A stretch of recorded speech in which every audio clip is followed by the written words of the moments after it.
kazi. Kama hakuna kazi, hakuna fedha. Na hakuna fedha, hatuna utume wa kujenga kwenye ufalme. Hatuna. Sasa najua kuna bahati mbaya kidogo. Kuna baadhi ya watu wamerizika na kutokuwa na fedha.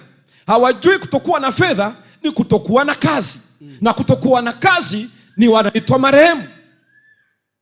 Nisikia vizuri? Najua watu kuna aya. Nenda Mithali sura 22 usome aya ya 2.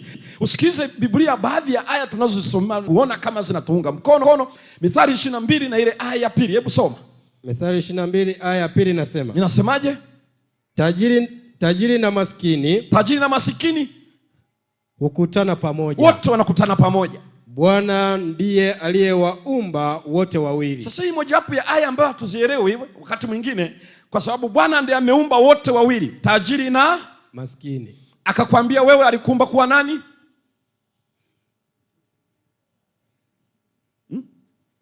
Nione ambao aliwaumba kuwa maskini.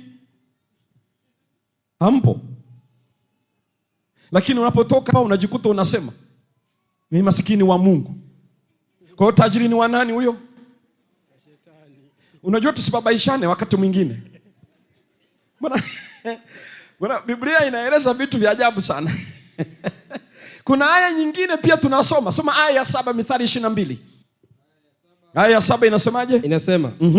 Tajiri humtawala maskini. Tajiri humtawala maskini. Naye akopeshaye ni mtumwa wake akopeshaye. Sasa wale mara nyingi wasema mimi pia ni maskini wa Bwana, lakini ukimwambia umekuwa mtumwa wa tajiri anasema unawezaje kukataa na ikiwa ni maskini? Yeyote ambaye ni maskini ni mtumwa wa. Tunao hapa watumwa wa matajiri? Kweli. Wacha tuende vizuri, tutaelewana tu. Tukushika doo. Nenda Mithali sura ya 10 na ile aya ya 15. Mithali 10:15. Neno la Bwana linasema. Inasemaje? Mali ya mtu tajiri ni mji wake wa nguvu. Mji wake wa nguvu. Uangamivu wa maskini ni umaskini wao. Kinachomuua masikini ni umaskini wao. Sio malaria. Ni umasikini wake ndio unamuua. Hivyo mnasikia vizuri hiyo? Mpaka hapo tuna wateja wanaosema mimi nimeomba kuwa masikini. Nione mkono. Uangamivu wa masikini ni nini? Umaskini wake. Ni umasikini wake mwe. Haimaanishi kwamba utajiri hafi. Lakini wengi wa masikini wanaangamizwa na umasikini, na sio malaria na sio chochote. Ni umasikini. Anakula kitu ambacho hela imekataa, uwezo ukasogea zaidi ya hapo. Hata wakikupeleka hoteli vimejaa vyakula, fanya mzao uone kama utajaribu. Utajifanya unachukua hapo unaacha vingine, maana hela inasema usijisaulishe. Na ndio maana wengi kisafiri unasema mimi nikisafiri uasiri. Tunaelewa. Tunaelewa nini kinaendelea. Lakini uwezo kusema hiyo, unasema maisha ya umasikini mwenye akili timamu hayuko anayekubaliana nayo. Amen. Wote tunahitaji kusafiri vizuri. Wote. Hata mimi ukiniambia kuna basi hapo, kuna gari hapo inaitwa Suzuki Escudo, halafu hapo kuna GXR zile za serikali zile za wakubwa. Halafu unanipa lift eti nichague. Unafikiri nitachagua kwenda na gari ipi? Subutu. Hakuna anayetaka nafika amechoka. Kama usafiri wa ndege unatoka hapa Simiyu kwenda mahala, hata wewe unafikiri ungechagua usafiri kwa basi ama uende kwa ndege? Kwa ndege. Mimi masikini wa Mungu. Tusibabaishane. Kila mtu anataka ale vizuri, avae vizuri, alale pazuri, na anakula anachotaka, sio ambacho amelazimika. Ndivyo tulivyo. Wote tunataka tukioga maji yanatoka juu kama mvua. Yameshachanganywa na hali halisi ya joto la mwili. Wote tunahitaji ukiingia kama ni hali ya joto tuna kiyoyozi. Kama baridi tumeweka hita. Tunataka tusafiri vizuri. Halafu nasema ni masikini wa Mungu. Matajiri ni wa nani? Wala. Lakini Biblia inasemaje? Mungu hajabagua. Kweli. Hajabagua. Kwenye kitabu kile cha Mhubiri sura ya 9 aya ya 11. Hebu fungua pale Mhubiri 9 aya ya 11. Mungu hajawahi sema ya kwamba hawa, ndio maana usipojua ile fungu kwamba masikini na matajiri wote Mungu amewaumba, ukafikiri Mungu alisema wewe kuwa tajiri, wewe kuwa masikini. Hapana, maana yake wote wamefanyika kwa mikono yake. Ila kilicholeta tofauti ni namna walivyoamua kuchagua kuishi. Na Mungu hawezi vuruga mipango uliojiwekea ya kuishi, kwa sababu tunavuna tulicho. Soma Mhubiri 9 aya 11. Inasema nikarudi na kuona chini ya jua kwamba si wenye mbio washindao katika michezo. Sio wenye mbio wanaoshinda katika michezo. 2. Wala si walio hodari washindao vita. Wale wanaoshinda vita sio kwamba ni mahodari. 3. Si wenye hekima wapatao chakula. Sio kwamba wanaopata chakula wana hekima. Namna. 4. Wala si watu wa ufahamu wapatao mali. Wala sio watu wenye ufahamu wanaopata mali. Amna. Wala wenye ustadi wapatao upendeleo. Wala wanaopata upendeleo kwa sababu ni mastadi mahiri. Sikiliza jibu la Bwana analolisema. Anasemaje? Lakini wakati na bahati huwapata wote. Wametafsiri neno bahati, lakini neno angesema fursa, opportunity. Time and opportunity. Wote tuna siku na yenye masaa yale. Hakuna anayepunjwa na fursa ya kuishi mpaka Mungu akumba ukazaliwa. Wote wanazo equally, sawa sawa. Amen. Kwa hiyo ni wewe unajiandikisha basi lipi, la masikini ama la? Hiyo ni uchaguzi wetu. Hakuna mahali ukienda kuvua samaki asema wewe nilikuumba uwe masikini usivue. Hamna. Hajasema hivyo. Hivyo vyote amevitoa kwa watu wangapi? Wote. Ni makosa mno kudhani ya kwamba sisi sio miongoni mwa hao. Ni makosa makubwa mno. Kila mmoja anaitwa mwanadamu anazo fursa sawa na ana wakati sawa. Amen. Na ni kwa nini inakuwa vile? Sikiliza Biblia inavyokieleza hiki. Angalia inavyoeleza katika Mithali sura ya 21 na ile aya ya 17. Tuangalie kinachotusababisha tunakuwa masikini. Tumechagua gani, maisha yapi? Mithali 21 na aya ya 17. Neno la Bwana linasema mtu apendaye anasa atakuwa maskini. Kinachotuletea umasikini hata kama unashughulika sana ni maisha ya anasa.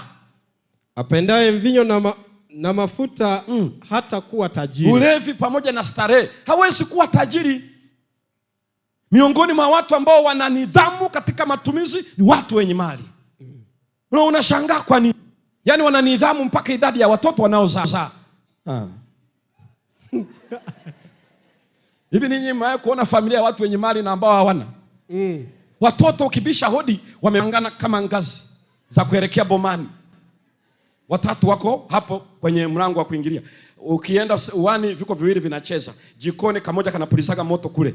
Hujafika chumbani ambako kananyonya. Halafu lugha zetu ni hivi, Mungu hakunyimi kila kitu bwana. Utafikiri wale walio na mali wamenyimwa kuongeza watoto. Yaani maana yake sikiliza tu ni namna, yani sisemi acha kuzaa. Ila nataka nieleze tu kwamba ufahamu.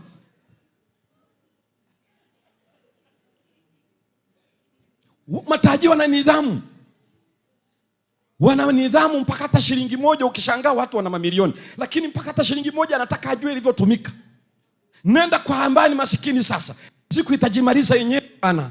Yaani akishapata shilingi 2000, saa hiyo sasa ni sherehe. Atakuja kuanza upya kesho. Yaani maisha ya masikini ni kitu cha ajabu. Unaweza kumtoa mtu kijijini lakini akili ya kijiji iko na yeye mjini. Simaanishi kwamba baraka ziko kijijini, lakini msemo unaozungumzwa inamaanisha tu maarifa ya namna ya kuishi kulingana na mazingira. Kwa sababu baraka za Bwana ziko vijijini na ziko pia wapi? Mjini. Na Mungu akisema hivyo ndio yeye anayefanya hivyo. Kwa hiyo anaeleza ya kwamba hii inachozungumzwa hapo kinachotuletea shida ni maisha ya anasa. Ndio yanayotuharibia maisha. Hata kama una juhudi kiasi gani, lakini kama matumizi hakuna nidhamu, huwezi ongezeka. Hakuna mchawi pale. Nenda Mithali sura 20 aya ya 13. Anasema kitu gani hapo? 20:15. 20:13. 13 inasema. Nasema Usipende usingizi. Usipende usingizi. Usije ukawa maskini. Hapo anazungumza kitu gani hapo? Si ni uvivu? Wewe unalala masaa 12. Mimi sijawahi kusikia kuna mashindano ya kusinzia duniani. Sijawahi kusikia. Ni kweli usingizi ni muhimu, lakini amesema usipende usingizi. Manake kuna usingizi wa uvivu. Hata hao wanaohangaika mapema wanaamka, sio kwamba mwili haupendi, ila akili yao ina maamuzi kuliko maamuzi ya mwili.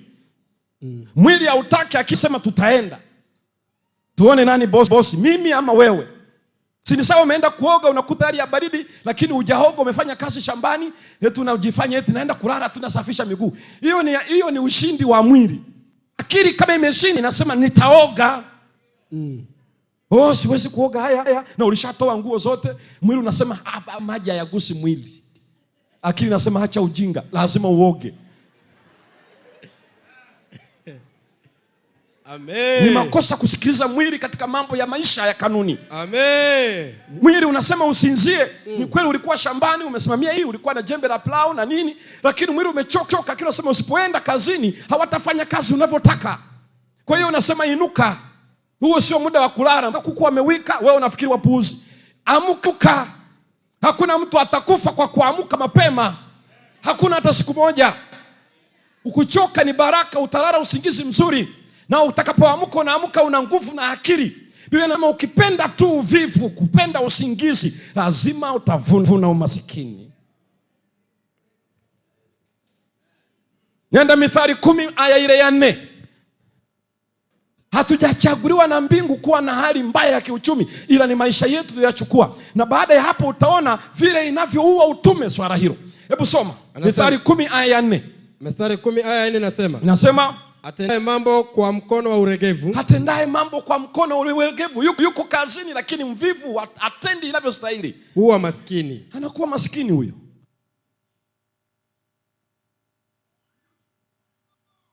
Yuko shambani lakini anataka angalie kila mtu anavyolima kule. Kana kwamba ulikuja kuchukua sensa. Na saa zinaenda. Yuko kazini lakini anafanya kwa uvivu. Kazi ya siku hiyo. Hatari yake ni hii. Tunazungumzia utume na kazi. Nenda Mithali 19 usome aya ya 7. Nikishakuwa tu na hali ngumu ya kiuchumi, tayari utume unaharibika. Soma Mithali 19 aya ya 7. Aya ya 7 inasema ndugu zote wa maskini. Ndugu wangapi wa masikini? Zote. Wote wa masikini humchukia. Wanamchukia. Wewe kaa uangalie kwenye familia yenu. Hata ungejielezaje kwa ndugu zako, ni vizuri uelewe tu. Ukiwa huna hela, rafiki yangu, sikiliza. Hakuna ndugu wa tumbo moja. Hata ukimwambia tulinyonya ziwa moja, hata waongezee tulikuwa mfuko mmoja kama mapacha wanaofanana, hakuna hicho kitu. Labda Biblia siku hizi nayo inasema uongo. Ndugu wote wa masikini wanafanyaje? Umchukia. Na Injili inasema nenda uambie watu wa nyumbani mwako kile Yesu alichokutendea. Na hapo wewe hauna chochote, tunataka wakusikilize. Hata baba na mama wenyewe kama vijana wao nao wengi, na kijana mdogo ndo ana nguvu kiuchumi. Kama mna kikao mkajenge mkae Shinyanga, halafu wakubwa anasema tukakae kule Shinyanga, halafu mdogo anasema mimi nafikiri tukakae Morogoro, familia mie Morogoro. Baba utasikia nafikiri wazo la kuhamia Morogoro nzuri. Kwa nini? Huyu ana maneno tu, itapokufikia kwenda kujenga hamna lolote. Wazazi wanapendelea. Sikiliza, kama una mawazo mazuri haya ulikusaje hera? Wewe unayotuambia una maneno mazuri, una mawazo mazuri, hayo mawazo mazuri na kufikiri kwako kuzuri ulikosaje? Na ndio maana wengine wanakuja kwenye misiba, anaondoka bila kukuaga. Maana akikuaga utamdai nauli. Ndugu wote wa masikini wanachukiwa. Masikini anachukiwa na ndugu wangapi? Wote. Na hapo hauna wa kupelekea Injili kwa ndugu. Ukitaka upeleke Injili kwa ndugu na maisha mazuri ulio nayo, hakikisha una hali nzuri ya kiuchumi. Amen. Kama una hali nzuri ya kiuchumi, hawatakuelewa. Huyo Yesu baki naye. Usituletee Yesu namna hiyo, ndio message unaosema. Nenda Mithali sura ile ya 14 aya ya 20. Twende tuangalie kundi jingine ambalo hawana habari na masikini. Hebu soma Methali 14 aya 20. Inasema maskini huchukiwa hata na jirani yake. Pale sasa. Yaani unajua hakuna mtu anayetafuta kiwanja ajenge halafu na akahakikisha majirani zangu wawe wa namna hii. Kila mtu anajikuta hukume ndio jirani. Wewe unajua ratiba za makambi. Lazima uende usafiri wa bajaji, utakuwa na msafirisho unamleta. Unafanya hiki na kile. Utaweza. Ndio inabaki unajua ni wagumu. Ni wagumu kwa sababu kilichoanza kuwa kigumu ni hali ya kiuchumi. Unajua jirani ukiwa unaishi naye, wewe ndio msaada kwake kwa mambo mengi. Moyo wako uko wazi kwake. Kila mwaliko utakao maalika atakuja. Amen. Ndugu hawana habari na masikini, majirani nao wanafanyaje? Wanawachukia. Nenda kundi la 3. Katika Mithali sura ya 19 na ile aya ya 4. Soma Mithali 19 aya ya 4. Inasemaje? Inasema Mithali 19 aya ya 4 inasema utajiri huongeza rafiki wengi. Utajiri wenyewe unaongeza marafiki wengi. Bali maskini hutengwa na rafiki yake. Kinachoongeza marafiki sio huyu tajiri, ila ni utajiri ndio unaongeza. Ndio maana msiba wa tajiri watu watakaa mwezi mzima. Kwa sababu msosi hautakoma. Hapo inabidi injili iendelee mwezi mzima. Sasa msiba wa masikini tunakaga siku ngapi? Kwa kuwa aliugua mrefu. Kwa hivyo maelezo wenye akili wanajua. Baada ya mazishi haya, kwa hivyo labda tu atakayebaki. Maana hata kulala ilikuwa ni shida. Umasikini unaathiri. Ndio maana mtu yeyote hali yake ni mbaya kiuchumi, huyo mtu analeta ugumu kwenye utume. Na nisikilizeni tu vizuri, nitaeleza vizuri. Sio kwamba Mungu anatuchukia sisi maskini, ila anataka tujue. Maana wakati pamoja na fursa amewapatia wangapi? Wote. Na nikiwa na maisha mabaya ya kiuchumi yataathiri uhusiano wangu na ndugu, uhusiano wangu na jirani na uhusiano na marafiki. Amen. Sasa nimebaki na nani hapa? Wenyewe. Umebaki na yupi wa kumpelekea injili? Hamna. Nyumba uliojenga ni vyumba viwili na sebule. Jirani pale akiuguliwa pale, na unajua sisi tunatua, mama mzazi anauma au baba, ndugu wanakuja kumsalimia, lakini ana chumba kimoja. Na wewe kama una nyumba hapa vyumba 5, una magodoro basi, na una moyo mzuri, atakuja jirani, samahani ndugu zangu wamekuja kumsalimia mama anaumwa, naweza nikapata godoro? Wewe ni kitu gani unatoaga? Magodoro yote yamepimiwa kama socks na kiatu. Hakuna la ziada. Mungu aniokoe kwenye mtego huo. Najua mimi nilimwambia Bwana ninahitaji zaka yangu napotoa kuanzia milioni 1 kwa mwezi. Na bado naifanyia kazi na bidii nitafika. Amen. Kama nitatoa milioni 1 zaka, manake nitakuwa napata milioni 10 kwa mwezi. Na sio ndoto. Tumechoka na yale masara ya kusema Bwana kuna watu hawana chakula, nenda wapelekee. Yaani wewe ndio unamtoa wapelekee chakula. Hivi si mnasoma ile Mathayo 25? Mfano wa kondoo na mbuzi. Kwenye aya 34, njooni mliobarikiwa na nani? Na Bwana. Maana nalikuwa na njaa mlinipa chakula. Nalikuwa na kiu mlifanyaje? Mkaninywesha. Nalikuwa mgeni mnikaribisha. Nalikuwa uchi kanivika. Nalikuwa mgonjwa nalikuwa kifungoni mkaja kuniona. Hizo zote huduma hazifanyiki bila hali ya kiuchumi. Kweli. Amen.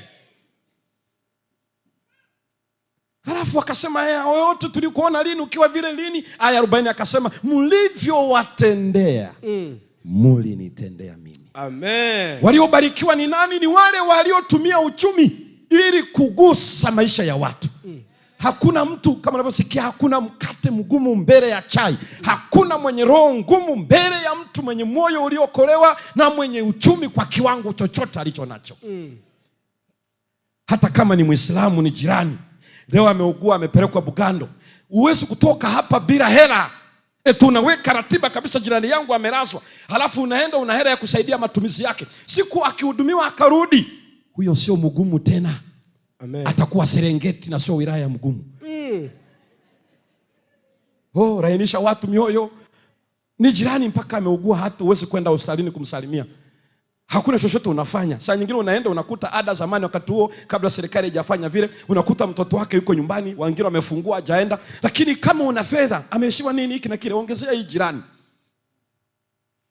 Halafu hiyo mwalike leo tuna makambi, asije. Anakuja. Maana ukimwalika kuna nauli, halafu kuna msosi. Umeandaa. Saa nyingine wanaumia wanatambulisha mgeni kanisani, lakini wakitawanyika wanaondoka. Mlikuwa mnamfanya nini? Picha, sanamu. Kwa sababu ukimtambulisha maana yake mnawajibika. Kama hamwezi kuwajibika, tuache unafiki huu. Hayo ni maonyesho ya ovyo kabisa. Tumwaya jirani mpatie mkono, na huyo jirani mpatie mkono, akimaliza tu huyo.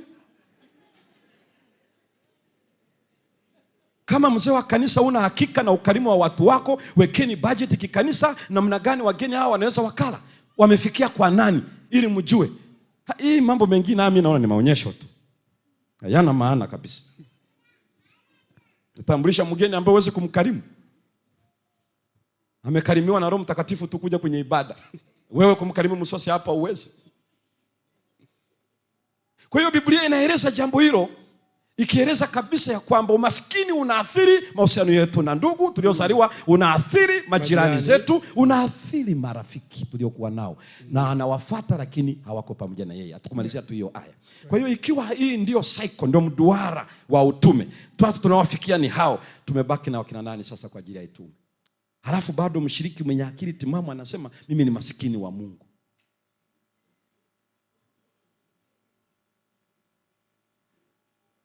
Hapana.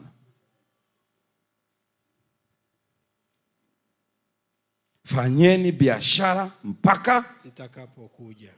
Kwa sababu ile uchumi ni hizi ngazi ndio zinakupandisha. Hatufurahi kupata hela, ila tukipata tunafurahi kwa sababu zinatusaidia kupanda katika ngazi ya kiutume mpaka tufike kwenye ufalme. Amen. Jukwaa ni ufalme. Kile kisa kiko kwenye ufalme, na uwakili ni ngazi.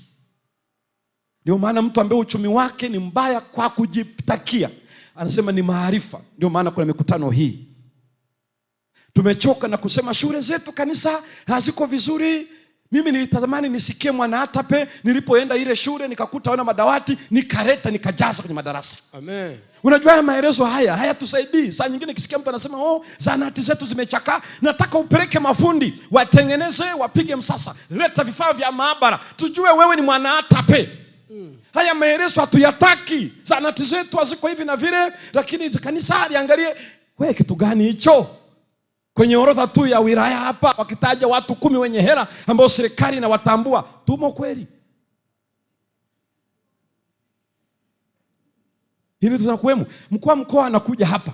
Je, anaweza akajua kwamba hawa ni Waadventista? Wako wale ambao hata alipoondoka yule akakabidhiwa akasema bwana kuna fulani anaitwa Masanja, yule atakusaidia sana ukiwa na ugeni wa kitaifa. Viongozi wa serikali wakija, yule unajua, ngoja niwaambie kitu, anafika wanakabidhiana, wanampa ofisini, kuna fulani anakaa Bariadi, fulani anakaa Maswa, fulani anakaa mara fulani. Wale watu wa Mungu atakusaidia sana mipango mbalimbali na utekelezaji.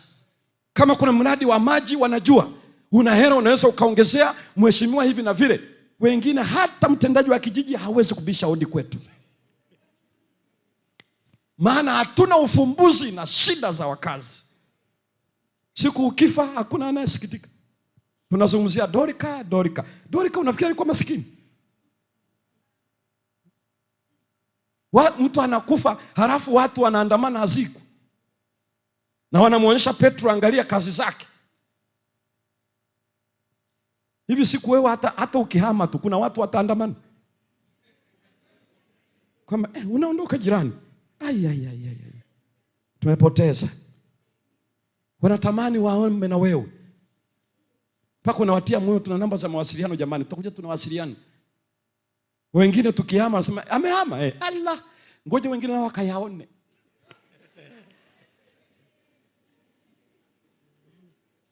Amehama. Kama ni mtumishi serikalini, yani ukihama ndio wafanyakazi wanapiga makofi. Halafu nasubiri Yesu aje kwa namna tulivyomchafua kiasi hicho. Ninyi ni nuru ya ulimwengu. Amen. Ina maana Mwanaatape akihama, watu wanatafuta uwezekano urudi. Ukifa wamepatwa na msiba. Niliwahi kuhudhuria msiba mmoja, nikiwa mchungaji kule mtaa Mkendo. Alikuwa ni mshiriki wa pale Iringo, alifariki. Alienda kuzikwa kule Msoma vijijini, eneo linaloitwa Mrangi. Yaani watu wa kariba zote, watu wa stendi, watu wa sokoni, watu vijana kwa rika zao. Nilifikiri sana.